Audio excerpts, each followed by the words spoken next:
John Reeves stood on the bridge of the flagship Defender, looking at the stars through the main viewport. Earth's small fleet of 12 warships hovered in formation around him, ready for the coming storm. "Admiral, they're hailing us again," said Lisa Carter, Earth's chief diplomat. Her voice was steady, but her eyes revealed her worry. The massive alien vessel on the view screen dwarfed the human ships. It was just one of hundreds that had arrived in Earth's solar system 3 days ago. The Galactic Hegemony, they called themselves. A coalition of 7 advanced alien races that controlled most of the known galaxy. "Put them through," John said, straightening his uniform. The alien face that appeared on screen had gray skin, 6 eyes arranged in a circle, and no visible mouth. The translator converted its vibrations into English. "Admiral Reeves, this is Ambassador Gentall of the Vormac Dominion, speaking for the Hegemony Council. Have you considered our terms?" "We have, Ambassador. Earth will not surrender its sovereignty." The alien's eyes blinked in sequence, their version of laughter. "Look at your fleet, human. 12 ships against our armada. Your stubbornness is amusing but pointless." Lisa stepped forward. "Ambassador, we still believe peaceful coexistence is possible. We have much to offer in trade and cultural exchange." "Your species has barely mastered basic space travel," Gentall responded. "What could you possibly offer the hegemony?" In the corner of the bridge, Science Officer Kevin Walsh exchanged glances with Engineer Susan Miller. They knew what Earth was hiding, but kept silent. "Perhaps a demonstration would help," John suggested calmly. "A demonstration?" The alien's eyes blinked rapidly. "Your tiny fleet against even one of our destroyers would be, what is your human phrase? Ah yes, like insects against a storm." The bridge crew maintained their professional composure, but many felt the sting of the insult. Humanity had worked hard to build these ships after discovering faster-than-light travel just 15 years ago. "Ambassador, I urge you to reconsider." Lisa tried again. "War benefits no one. The hegemony does not wage war, human. We simply incorporate. Your planet has resources we need. Your people will serve the greater good under our guidance." John's hands tightened behind his back.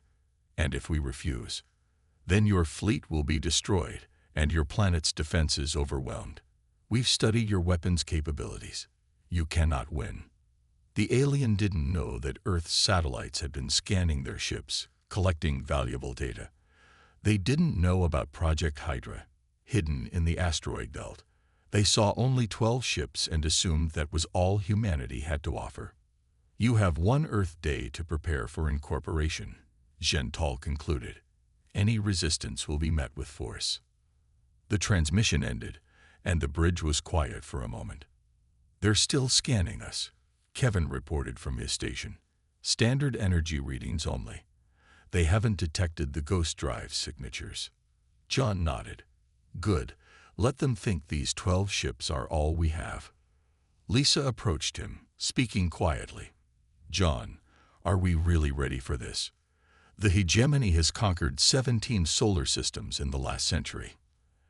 "And they've grown overconfident," John replied.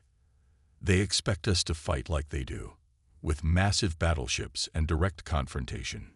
He turned to Communications Officer Patricia Williams. "Send the coded message to all Earth facilities. Activation Protocol Delta."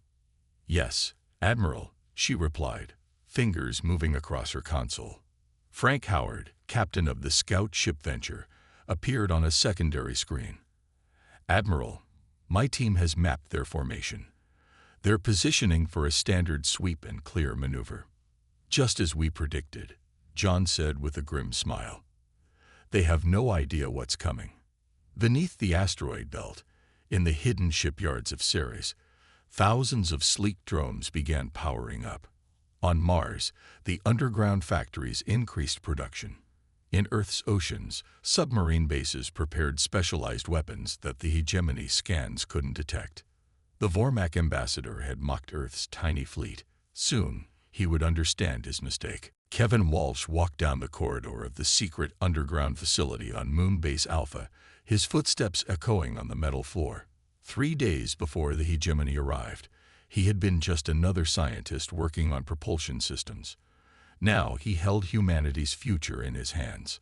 "The simulations are complete," Susan Miller said as he entered the lab. Her eyes were red from lack of sleep, but she smiled as she displayed the results on the main screen. Ghost drive functionality is at 98%. The drones can remain completely invisible to hegemony sensors. Kevin nodded, studying the data. "It's not just the technology that will surprise them. It's how we think." Earth's military leaders had studied human history extensively when planning their defense strategy. Throughout time, smaller forces had defeated larger ones through clever tactics, not brute strength.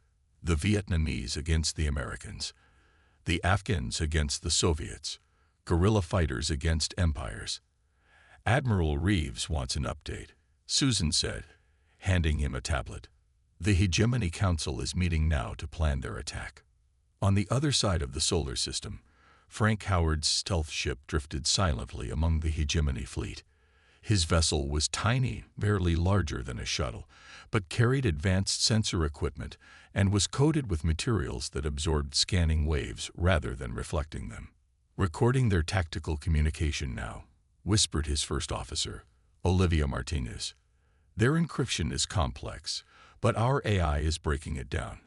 Frank watched as the massive alien ships moved into position. The Vormak vessels were sleek and predatory, while the Zerthan ships were bulky fortresses. Together, they created an armada that could destroy a planet. But they had one crucial flaw: centralized command. Each hegemony species operated as a single unit, taking orders from above. They had no concept of distributed warfare. "Got it," Olivia said, sending attack pattern data to Earth now. Back on Earth, deep beneath the Pacific Ocean, Daniel Garcia supervised the final preparations of Project Hydra. Rows upon rows of compact drones filled the vast underwater hangar. Each was about the size of a car, but packed with advanced weapons and propulsion systems. Final count: 15,000 combat units ready for deployment, reported Patricia Williams over the secure channel. Ghost drives charged and waiting for activation codes. Unlike the hegemony's massive warships, Earth had invested in swarm technology. Thousands of small, agile craft that could attack from multiple directions, then vanish before the enemy could respond. The aliens expected 12 large ships, not a hidden army of drones. In orbit around Jupiter, Admiral Reeves reviewed the intelligence gathered by Frank's team. The hegemony's battle plans followed predictable patterns they had used in previous conquests. "They always strike the same way," John said to Lisa Carter as they studied the data. "First, they target military installations to force a surrender. If that fails, they disable infrastructure. They've never faced an enemy that didn't fight conventionally." Lisa frowned. "But can our strategy really work against their technology? They've been spacefaring for centuries." "Advanced doesn't always mean better," John replied. "Remember when Ryan Phillips' fishing boat evaded that military destroyer during training exercises last year? Sometimes being small and nimble is an advantage." In the asteroid belt, Major Laura Wilson activated the quantum beacons that would guide the drone swarms. Each beacon was tiny, undetectable by standard scans, but would serve as navigation points for Earth's forces. "Beacons online," she reported. "Grid is complete."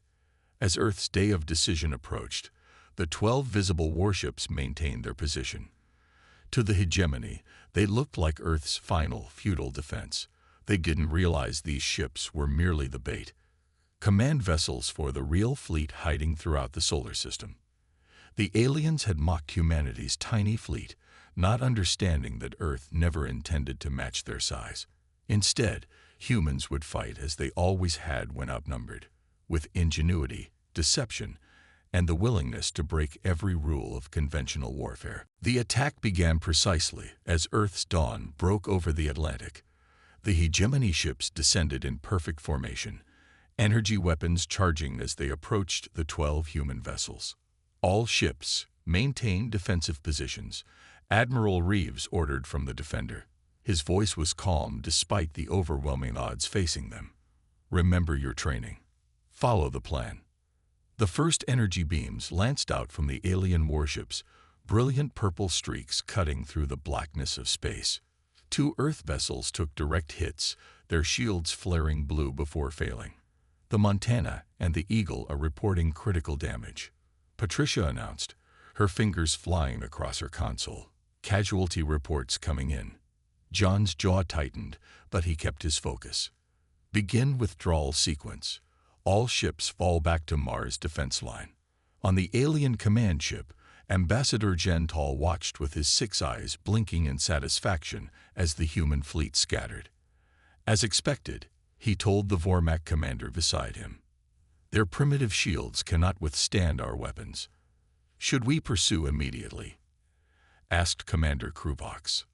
"Let them run," Gentall replied. "It will make no difference. Follow its standard pace and maintain bombardment." The Earth ships retreated, apparently in disarray. Several leaked atmosphere and debris. From the hegemony's perspective, it was not even a battle, merely an execution. Olivia Martinez, now commanding the damaged Eagle, guided her wounded ship toward Mars. "Hull breach on decks 3 through 5, her engineer reported. "We're venting atmosphere." "Seal those sections," she ordered, "and make it look worse than it is. Release more debris." The Eagle shuddered as small explosions blew harmless fragments from its outer hull, carefully designed pieces that would register on hegemony sensors as critical systems. Behind the retreating Earth fleet, the hegemony vessels advanced in a perfect wedge formation. Their sensors tracked the fleeing humans, but failed to detect the tiny objects being released from the damaged ships. Quantum beacons, each no larger than a coin, floating seemingly dead in space. Daniel Garcia and his stealth team operated from a small craft disguised as debris. "Final beacon network complete," he reported as his team placed the last devices. "Full coverage of hegemony formation achieved." On Earth, in the underwater base, Susan Miller initiated the launch sequence for Project Hydra. "First wave deploying now," she said as the hangar doors opened and seawater rushed in. 5,000 units, ghost drives active. The drones, each sleek, black, and nearly invisible to sensors, shot upward through the ocean and into the atmosphere. They moved without lights, without heat signatures, guided by the quantum beacon network. In his flagship, Kruvox felt a momentary doubt as he watched the humans' disorderly retreat. "Their tactics make no sense," he told Gentall. "They're not even attempting to coordinate their defense." "Humans are primitive," the ambassador replied dismissively. "They have no understanding of proper space warfare." The hegemony fleet continued forward, spreading out to begin their standard conquest pattern. Larger ships moved toward Earth while smaller vessels pursued the retreating human fleet. Near Mars orbit, Admiral Reeves watched the tactical display as thousands of friendly signatures swarmed silently around the solar system, completely undetected by the aliens. "Are all command ships in position?" he asked. "Yes, Admiral," Patricia confirmed. "All ships report ready to coordinate their drone clusters." John nodded and took a deep breath. This was the moment that would determine humanity's future. "Send the activation code. Operation Hydra begins now." Throughout the solar system, the quantum beacons suddenly pulsed with invisible energy. The drone swarms responded instantly, altering course and accelerating toward the hegemony fleet from all directions. On the Vormak flagship, a junior sensor operator frowned at his display. "Commander, I'm detecting unusual energy patterns at our perimeter." Kruvox stepped over to look, his expression changing from confusion to alarm as thousands of small objects suddenly appeared on the sensors, converging on his fleet from every direction. "Impossible," he whispered as the first wave of Earth's true defense force revealed itself. "Sound battle stations. We're under attack." But his warning came too late. The tiny fleet the hegemony had mocked was just the beginning. Humanity's real strength was already upon them. Kruvox stared in disbelief as his tactical display transformed from orderly battle formations into chaos. Thousands of small craft swarmed around his ships like angry insects, their movements coordinated but unpredictable. "What are these things?" he demanded as a nearby cruiser reported multiple hull breaches. "Some kind of automated attack drones," his science officer replied, mandibles clicking nervously. "They're targeting our sensor arrays and weapon ports with precision strikes."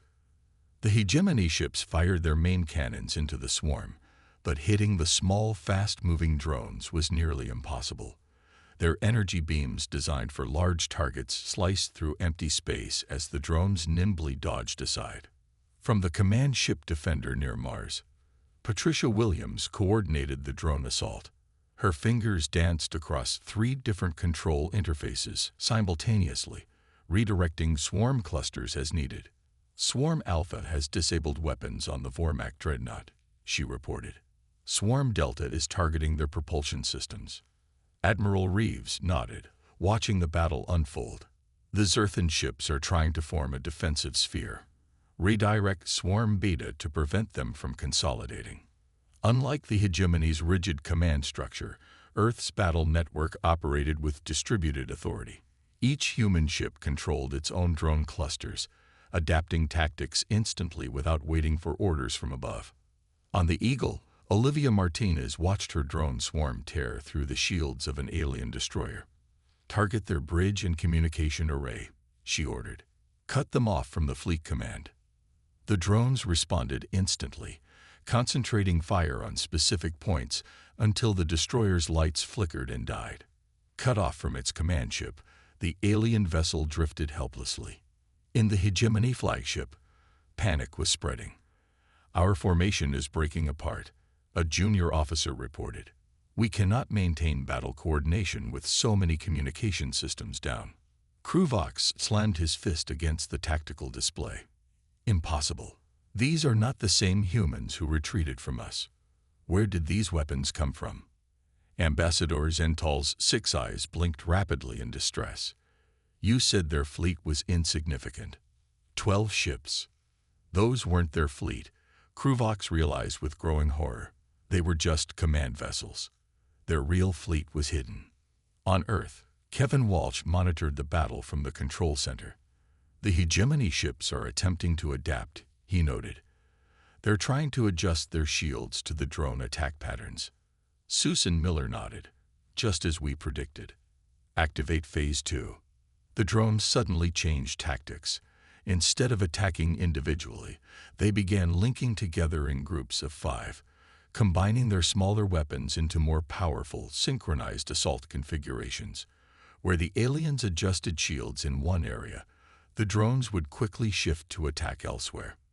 "This is how humans have always fought when outnumbered," John explained to Lisa as they watched the battle. "We don't match strength with strength. We find weaknesses and exploit them." The largest Vormak dreadnought, 3 miles long and bristling with weapons, found itself surrounded by hundreds of drones. Its massive cannons fired uselessly as the small craft darted around it. The drones targeted the same shield section simultaneously, creating a momentary gap, then slipped through to attack the hull directly. Frank Howard's stealth ship recorded everything, transmitting tactical data to Earth's defense network. "The Vormak ships have a weakness at their engine junctions," he reported. "Sending coordinates now." Patricia immediately redirected 3 swarms to exploit this discovery. The drones converged on the vulnerable points of 6 Vormak cruisers, disabling them within minutes. "How do they keep finding our weaknesses?" Kruvox demanded as another ship reported critical damage. "It's as if they studied our designs for years. They're adapting faster than we can respond," his tactical officer admitted. "Their attack patterns keep changing." For the first time in centuries, the hegemony was facing an enemy that didn't fight according to the established rules of space warfare. There was no central ship to target, no command structure to disrupt. Each drone operated both independently and as part of a collective, learning and adapting continuously. What the hegemony had dismissed as a tiny, insignificant fleet had transformed into their worst nightmare. an enemy they couldn't predict or control. The Hegemony Council called an emergency meeting aboard their command ship. Around the circular table, representatives of all 7 species gathered, their faces showing varying degrees of concern and anger. "How is this possible?" demanded the Zerthan delegate, his crystalline body flashing red with anger. These humans were supposed to be primitive. Ambassador Zental's 6 eyes darted nervously around the room. "Our intelligence was incomplete. They concealed their true capabilities." Commander Kruvox projected a battle map above the table. "We've lost 23 ships already, but we've adapted our defenses against their drone tactics.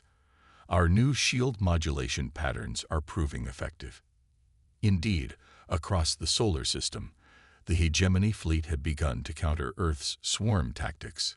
Their ships now generated rapidly shifting shield frequencies that the drones couldn't penetrate as easily. The aliens had also deployed their own smaller craft to intercept the human drones. In the underwater command center on Earth, Susan Miller frowned at the data coming in. "They're learning faster than expected.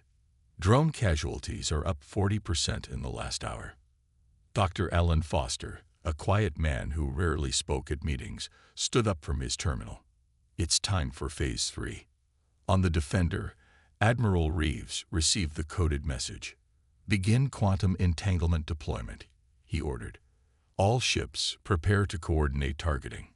Throughout the solar system, Earth's remaining drones suddenly pulled back, regrouping into 12 distinct clusters around each human command ship. The Hegemony commanders watched with confusion. "They're retreating?" asked a junior officer on Kruvox's bridge. "No," the commander replied, his instincts warning him. "They're changing tactics again." Dr. Foster's team had spent the past decade developing weapons based on quantum entanglement principles. Now, Patricia Williams calibrated these systems across all 12 command ships, creating a linked network of energy fields. "Entanglement stable at 87%, she reported. "Ready on your command, Admiral." John nodded. "All ships, synchronize and fire." The 12 human vessels, still appearing damaged and weak, suddenly emitted beams of blue-white energy. But instead of firing directly at the alien ships, these beams connected with each other, forming a complex geometric pattern in space, a 3-dimensional web of energy. Inside his stealth ship, Frank Howard activated the quantum receivers hidden among the drone swarms. Receivers online. Energy transfer commencing. The energy web pulsed once, and suddenly every drone within the network began to glow with the same blue-white light. The quantum entanglement allowed power to be instantly shared across vast distances, turning each small drone into a conduit for the combined energy of all 12 Earth ships. "What is this technology?" gasped Gental as his sensors overloaded. The drones, now supercharged, resumed their attack. But instead of using conventional weapons, they projected focused beams of the shared energy against the Hegemony shields. Where the shields adjusted to block one frequency, the quantum-linked network instantly shifted all drones to a different frequency it could penetrate. Lieutenant Commander Nicole Johnson, commanding the defense of Earth's moon bases, coordinated the new assault. "Target their largest vessels first. Once their command structure is disrupted, the smaller ships will be disorganized." The supercharged drones converged on the Hegemony flagship. Its advanced shields, designed to withstand the most powerful known weapons, flickered and failed as the quantum-linked energy found its resonant frequency and bypassed them entirely. "Shields failing," shouted a Vormac officer. "How are they doing this?"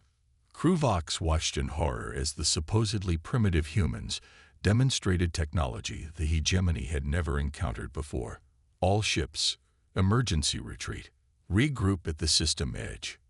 For the first time in their long history of conquest, a Hegemony battle group was falling back in disarray. Ships that could retreat did so, while damaged vessels were left behind. On Earth, in science labs and engineering facilities, thousands of human researchers continued to refine their weapons in real time, sending updates to the battle network every few minutes. Unlike the Hegemony's rigid military structure, Earth's defense was evolving constantly. They thought technology was about size and power, Dr. Foster said quietly as he watched the hegemony ships retreat. They never understood that innovation comes from necessity. The tide had turned. The tiny fleet the aliens had mocked now had them running for their lives. Lisa Carter studied the alien faces on the conference screen. Representatives from 3 hegemony species had requested this secret meeting. Their expressions were difficult to read, but their body language suggested anxiety. Ambassador Carter, began the Palaxian delegate, their feathered crest flattened in a sign of respect. We wish to discuss terms. Terms. Lisa kept her voice neutral. The hegemony was not interested in terms 3 days ago. The situation has evolved, replied the delegate. Several council members believe this conflict was initiated under false pretenses. The hegemony was fracturing from within. After 4 days of battle, and the loss of nearly 100 ships, dissent was spreading through their ranks. Many questioned why they had attacked Earth at all. We were told humans were primitive and would surrender immediately, said the Novan representative, his translucent skin pulsing with blue light. We were not informed of your defensive capabilities. Lisa glanced at her tablet, where Admiral Reeves had sent her a private message. Keep them talking. More time benefits us. Across the solar system, the political fallout was creating military opportunities. Captain Ryan Phillips led a small team of ships toward a disabled hegemony prison transport. Intelligence suggested it carried political prisoners, aliens who had opposed the war with Earth. Approaching target, Ryan told his crew as they maneuvered toward the drifting vessel. Prepare boarding parties. Remember, we're here to rescue, not capture. His team had trained for this operation for months, studying alien physiology and environmental needs. Each boarding team included medical personnel and translators. Hull breach successful, reported his second-in-command. We're in. Inside the prison transport, Ryan's team moved quickly through the corridors, disabling the few remaining guards with non-lethal force. In the holding cells, they found representatives from 5 different species, many of whom were political leaders who had advocated for peaceful contact with Earth. We are from Earth, Ryan explained through his translator. We're here to help you. A tall, elegant alien with silver skin stepped forward. I am Council Elder Vex Moore of the Althean Union. We have opposed this war from the beginning. Back on the hegemony command ship, Commander Kruvox faced growing resistance from his own officers. We must continue the attack. He insisted, humans are a threat to hegemony dominance. Our ships continue to fall, countered his second-in-command.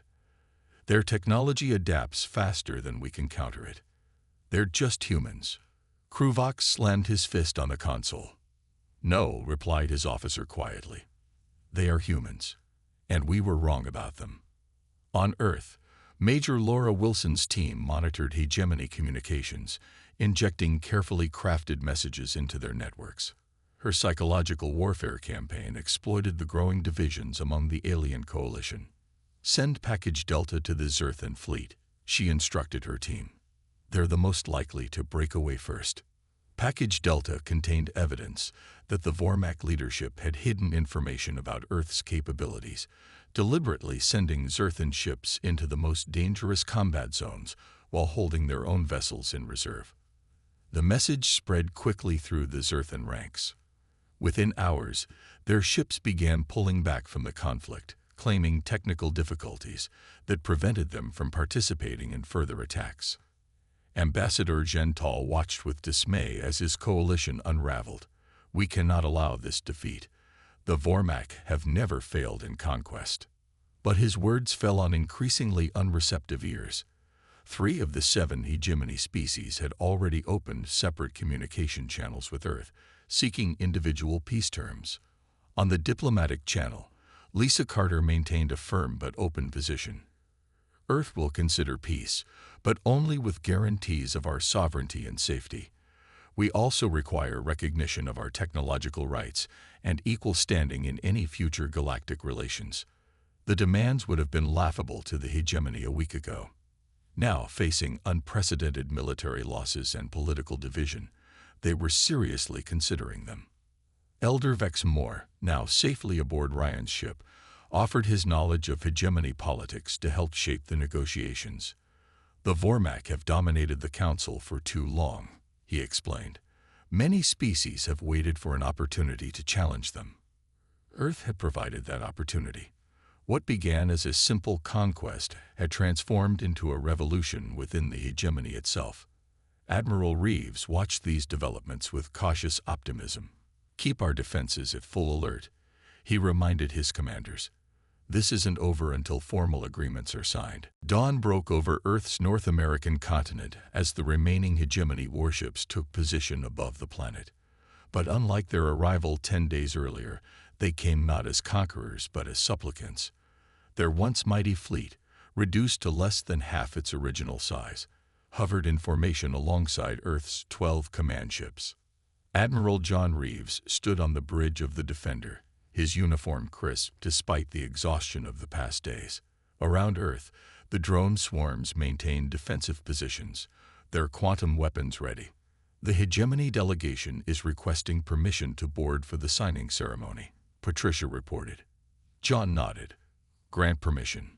Limited party only, standard security protocols." Ambassador Gentall, once so dismissive of humanity, now led a subdued group of alien representatives onto the Defender. His 6 eyes blinked nervously as Earth Marines escorted them to the conference room. "The terms are acceptable to the Hegemony Council," Gentall announced when they were seated. "Though unprecedented in our history." Lisa Carter, representing Earth's diplomatic corps, smiled politely. "History is full of unprecedented events, Ambassador. That's how progress happens." The peace treaty acknowledged Earth's sovereignty and established humanity as a full member of the galactic community, with all the rights and protections that entailed. More surprisingly, it restructured the hegemony itself, transforming it from a conquering force into a more balanced coalition, where all member species had equal voices. "You could have destroyed us completely," Kruvok said quietly to John as the documents were prepared. "Your drones could have targeted our homeworlds next." "That was never our goal," John replied. "Humans don't seek domination. We just refuse to be dominated." As the delegates signed the treaty, Susan Miller and Kevin Walsh watched from the side of the room. Their years of secret work had paid off beyond all expectations. "They still don't fully understand how we beat them," Susan whispered. Kevin nodded. "They think it was just the technology. They don't realize it was our way of thinking." The hegemony had always relied on overwhelming force and centralized command. They couldn't comprehend a military doctrine based on flexibility, innovation, and individual initiative. Earth's greatest weapon hadn't been the drones or the quantum weapons. It had been human creativity and adaptability. After the ceremony, Elder Vex Moore approached John and Lisa. "My people have studied thousands of species across the galaxy," the Althian said, "but we have never encountered any quite like humans." "Is that a compliment?" Lisa asked with a smile. "It is an observation and a warning," replied Vex Moore. "The galaxy will never be the same now that humanity has joined it." In the weeks that followed, Earth began sharing some of its technologies with its new allies while learning from them in return. The once secret manufacturing facilities now operated openly, producing tools for exploration rather than weapons of war. Frank Howard's ship, no longer needing to hide, led the first joint human-alien expedition to explore beyond the solar system. Olivia Martinez commanded Earth's new defense fleet, incorporating the best of human and alien design. Ryan Phillips established a diplomatic corps to maintain relations with the many species now eager to meet humanity. 1 year after the battle, John Reeves stood on the observation deck of the New Earth space station, watching ships from a dozen alien worlds dock and depart. Beside him, Lisa Carter reviewed reports from human ambassadors now serving throughout the galaxy. "They called us primitive," John said, looking out at the stars. "They saw our tiny fleet and thought us weak." "A common mistake through human history," Lisa replied, "judging strength by size alone. Below them, Earth continued its daily rotation, its people now citizens of a much larger community. Children in schools studied alien languages alongside human ones. Scientists worked with counterparts from distant worlds. The future that had seemed so uncertain was now filled with possibility. In hegemony historical records, the Earth conflict became known as the turning point, when a small overlooked planet on the galactic fringe changed the course of interstellar politics forever. The story of humanity's tiny fleet became legendary, a cautionary tale about underestimating a species that had spent its entire history learning to overcome larger, stronger opponents. The galaxy had mocked Earth's defense forces, then discovered, too late, that appearances could be deceiving. 20 years after the Earth conflict, John Reeves stood on the bridge of the Peacekeeper, Earth's newest diplomatic vessel. Though his hair had grayed and lines marked his face, his eyes remained sharp as he watched his former student take command. "Captain Maria Lopez, the bridge is yours," he said, stepping back from the central command chair. At 52, Maria had risen through the ranks with distinction, part of the first generation of officers trained after first contact. "Thank you, Admiral," she replied, taking her position. "I won't disappoint you." The Peacekeeper's mission was unprecedented, to lead a joint expedition beyond known space, carrying representatives from Earth and 12 former hegemony worlds. Their goal was to contact a mysterious civilization detected at the galaxy's edge. "Sensors report all systems nominal," said the ship's Zerthan science officer, his crystalline form glittering under the bridge lights. "Jump coordinates locked." Among the crew, nearly 40% were non-human.